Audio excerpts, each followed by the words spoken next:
اللہم صلی علی محمد وعلی آل محمد۔ السلام علیکم۔ جیو پلس نیوز کے ناظرین کو خوش آمدید۔ آج ہم بات کریں گے غزہ کی۔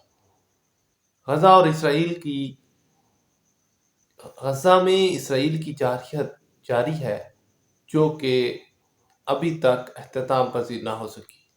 امریکہ الیکشن ہو چکا، لیکن غزہ کی صورتحال ویسے کی ویسی ہے۔ اب ہم بات کرتے ہیں کہ جو پورا معاشرہ قبرستان بن چکا ہے، انروا کے اہلکار نے غزہ کی آنکھوں دیکھا حال بتا کر پریشان کر دیا۔ اس وقت ہم جو بات کر رہے ہیں وہ غزہ کی کر رہے ہیں، اور اسی دوران حزب اللہ نے پہلی بار کسی اسرائیلی فوجی اڈے کو ڈرون سے نشانہ بنانے کا دعویٰ کیا ہے۔ اسرائیلی وزیر دفاع کی برطرفی کے خلاف ہزاروں افراد کا احتجاج، سڑکیں بلاک، جلاؤ گھراؤ جاری ہے۔ غزہ جنگ نے ہم اس میں یہ بھی بتائیں گے کہ نیو یارک میں پاکستانی کو کیسے ہرایا، ٹرمپ کی جیت پر اسرائیل میں مبارکباد کے بل بورڈ اویزاں۔ آئرلینڈ نے ایک کام کیا ہے اس وقت جو سب سے اپریشیٹیبل ہے، وہ یہ ہے کہ پہلی مرتبہ فلسطینی سفیر کی تقرری کی منظوری دے دی۔ اسرائیلی وزیر اعظم نیتن یاہو کہہ رہے ہیں کہ وزیر دفاع پر اعتماد نہیں، اس لیے یوآف گیلنٹ کو برطرف کر دیا۔ اب ہم آپ کو بتاتے ہیں کہ پورا معاشرہ قبرستان کیسے بن چکا۔ انروا کے اہلکار نے غزہ کی آنکھوں کا جو حال بتایا ہے وہ ہم آپ کو بتا رہے ہیں۔ 1 سال سے جاری جنگ کے بعد غزہ اب ملبے کا ڈھیر بن چکا ہے۔ فلسطینی پناہ گزینوں کے لیے اقوام متحدہ کے امدادی ادارے انروا کے اسٹاف ممبر لوئس واٹریچ نے سوشل میڈیا سائٹ ٹویٹر پر ایک ویڈیو شیئر کی، جس میں انہوں نے غزہ کی صورتحال بیان کی اور اس کا جائزہ لیا کہ وہاں کی تباہی دکھائی جائے۔ لوئس واٹریچ نے غزہ کی موجودہ صورتحال کو بیان کرتے ہوئے لکھا ہے کہ انہیں بتایا جا سکتا ہے تباہی کہاں سے شروع ہوئی تھی اور کہاں ختم ہوتی ہے۔ ایک پورا معاشرہ اب قبرستان کا منظر پیش کر رہا ہے۔ انہوں نے مزید کہا کہ کوئی فرق نہیں پڑتا آپ غزہ کس رستے سے داخل ہوتے ہیں، کیونکہ گھر، مساجد، سکول، ریسٹورنٹ اور رہائشی عمارتیں سب زمین بوس ہو چکے ہیں اور ملبے کا ڈھیر بن چکے ہیں۔ حزب اللہ نے پہلی بار کسی اسرائیلی اڈے کو ڈرون نشانہ بنایا۔ اب ہم آپ کو بتا رہے ہیں کہ یہ حزب اللہ کا دعویٰ ہے۔ غیر ملکی میڈیا کے مطابق حزب اللہ یہ دعویٰ کر رہا ہے کہ حیفا کے قریب بحری اڈے کو بھی ڈرون میزائلوں سے نشانہ بنایا ہے۔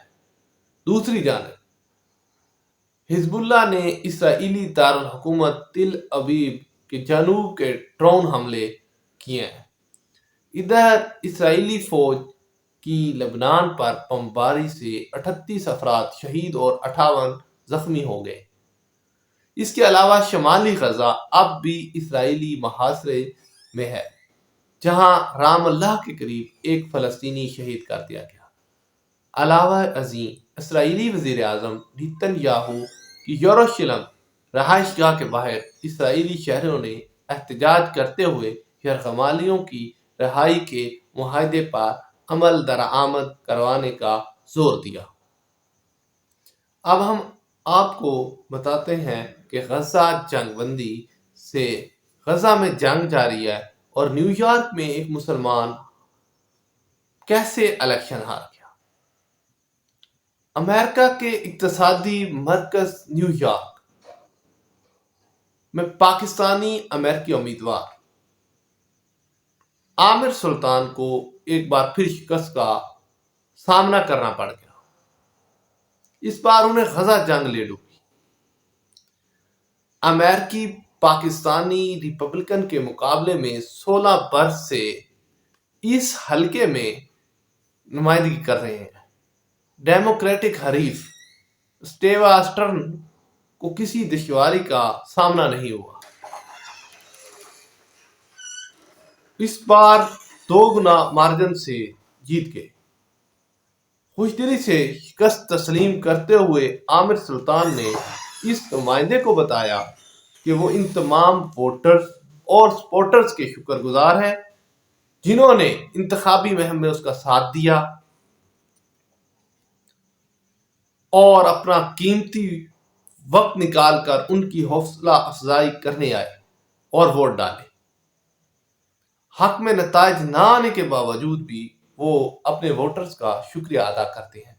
عامر سلطان نے مستقبل کے حوالے سے سیاسی حکمت عملی میں بتائی کہ اس کا ذکر بھی شامل کریں گے، مگر پہلے یہ ہے کہ اس بار امریکن پاکستانی ریپبلکن کے ساتھ کیا ہوا۔ ہم آپ کو بتاتے ہیں عامر سلطان کے ساتھ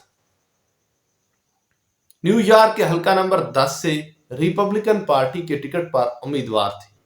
انہوں نے 26,241 ووٹ لیے جو کہ 45% پرسنٹیج ہے۔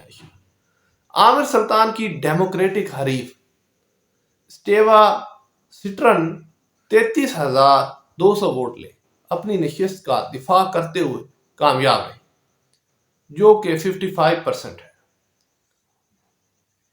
اس طرح پاکستانی امریکن امیدوار کو 7,000 ووٹوں سے شکست ہوئی۔ عامر سلطان نے لانگ آئی لینڈ کے جس حلقے سے یہ الیکشن لڑا وہاں مجموعی آبادی تقریباً 1,34,000 افراد پر مشتمل ہے۔ اس علاقے میں انتہائی امیر آبادی ہے اور مذہبی لحاظ سے دیکھیں تو یہودیوں کا یہ اہم مرکز سمجھا جاتا ہے۔ عامر سلطان کے حریف اسٹیوا اسٹرن مذہبی لحاظ سے یہودی ہیں اور ایک ریپبلکن رہنما نے اس نمائندے کو بتایا کہ الیکشن میں غزہ جنگ میں اور مذہبی کارڈ بھی کھیلا گیا۔ نمائندہ اپنے ذرائع سے ڈیموکریٹک پارٹی کے لیڈر سے اس بات کی تصدیق یا تردید تو حاصل نہ کر سکا، لیکن ریپبلکن رہنما نے دعویٰ کیا ڈیموکریٹک امیدوار کی جانب سے جو اشتہاری پیمفلٹ بانٹے گئے اس میں عامر سلطان کو انتہا پسند اور خطرناک شخص قرار دیا گیا۔ مبینہ طور پر ایسی اشتہاری مہم کی جانب سے یہودیوں کے لیے اسٹیو اسٹرن کے مقابلے میں کسی بھی امیدوار کو ووٹ دینا مشکل بنا دیا گیا۔ اس پر سوال آیا کہ عامر سلطان اپنا اصل امیج کیوں لوگوں پر واضح نہ کر سکے۔ ریپبلکن پارٹی نے کہا کہ عامر سلطان نے اپنے پمفلٹ جاری کر کے پالیسیوں سے لوگوں کو آگاہ کرنے کی ہر ممکن کوشش کی مگر فنڈز کی کمی آئی، کیونکہ امریکہ میں الیکشن کے لیے ڈالر پانی کی طرح بہانے پڑتے ہیں۔ انہیں ریپبلکن رہنما نے اس نمائندے کو بتایا کہ مئی میں ایک اور پاکستانی امریکن نادیہ پرویز کے ساتھ بھی یہی یعنی اس ورسزم کے صورتحال پیش آئی، تاہم 2-3 ووٹوں کے فرق سے اسکول بورڈ کے رکن بننے میں وہ کامیاب ہو چکی تھی۔ اس سوال کا ایک اور جنوبی ایشیائی کمیونٹی کے افراد کی تعداد کتنی ووٹ ہے؟ عامر سلطان نے کہا کہ ابھی سرکاری طور پر اعداد و شمار جاری نہیں کیے گئے، اس وقت کچھ بھی کہنا قبل از وقت ہے۔ عامر سلطان کے حلقہ نمبر 10 میں تقریباً 1 لاکھ ووٹرز ہیں جن میں سے جنوبی ایشیائی ووٹرز کی تعداد تقریباً 10 سے 11% ہے۔ عامر سلطان اس بار تقریباً 7,000 ووٹوں سے ہارے ہیں۔ عامر سلطان 2022 سے اس حلقے میں ریپبلکن پارٹی کے ٹکٹ پر الیکشن لڑ چکے ہیں جس میں اسٹیوا اسٹرن کو 26,400 ووٹ ملے تھے اور عامر سلطان 22,000 ووٹ لینے میں کامیاب رہے تھے۔ عامر سلطان نیو یارک میں انفارمیشن ٹیکنالوجی کے شعبے سے وابستہ ہیں اور سماجی سیاسی لحاظ سے انتہائی فعال امریکن پاکستانیوں میں سے ایک ہیں۔